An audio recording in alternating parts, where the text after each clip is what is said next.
ഇന്ന് കുറച്ച് മാങ്ങ പറിച്ചത് കൊണ്ടുവന്ന കേട്ടോ. ഒത്തിരി ഉണ്ട്, മുറത്ത് നിറച്ചുണ്ട്. അത് ഞാനിന്ന് കുറച്ചെടുത്ത് നമുക്ക് കഴിക്കാൻ വേണ്ടി ഉണ്ടാക്കാം കേട്ടോ. അത് ഇതുപോലെ കൊണ്ട് അതിൻ്റെ തൊണ്ടോട് കൂടി എടുക്കണം കേട്ടോ.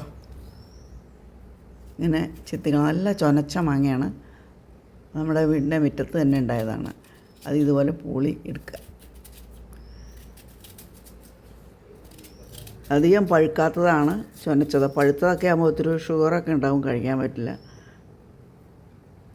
അപ്പോൾ നമുക്ക് ഇതുപോലെ ഉണ്ടാക്കി ഇട്ടാണ് കഴിക്കാൻ എല്ലാവർക്കും ഇഷ്ടപ്പെടും.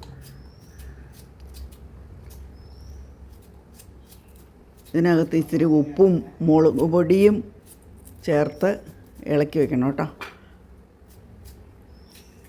ചിലർ വെളിച്ചെണ്ണയും കൂടെ ചേർക്കും, ഞാനത് ചേർത്തില്ല. പൊതുവെ എണ്ണ കുറച്ചാണ് ഉപയോഗിക്കുന്നത്. ഉപ്പിട്ട ആദ്യം ഒന്ന് തിരുമ്മി എടുത്തിട്ട് മുളക് പൊടി ചേർക്കും. മുളക് പൊടി വച്ച സ്ഥലം മറന്നുപോയി, അതുകൊണ്ട് എടുക്കാൻ പോകും കേട്ടോ.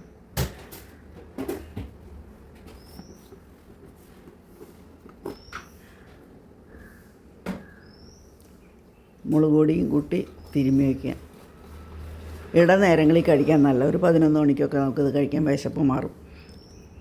അപ്പോൾ വീഡിയോ കാണുന്ന എല്ലാവർക്കും നന്ദി, നമസ്കാരം.